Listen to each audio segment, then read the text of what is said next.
I hit this issue to date and here is the quick fix that solved it.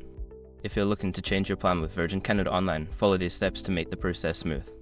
Step 1. Log into your account. Visit the Virgin Canada website and log into your account using your credentials. Make sure you have your account details handy. Step 2. Navigate to plan options. Once logged in, go to the My Plans section. This is usually found in the main menu or under your account settings. Step 3. Select Change Plan. In the My Plans section, look for the option to change your plan. Click on it to view available plans and options. Step 4. Review available plans. Take a moment to review the different plans available.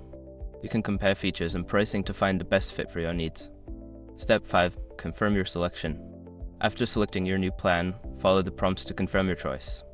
Make sure to check for any additional fees or changes in your billing cycle. Sometimes you might find that certain plans are not available in your area, so double check the coverage map if you encounter any issues.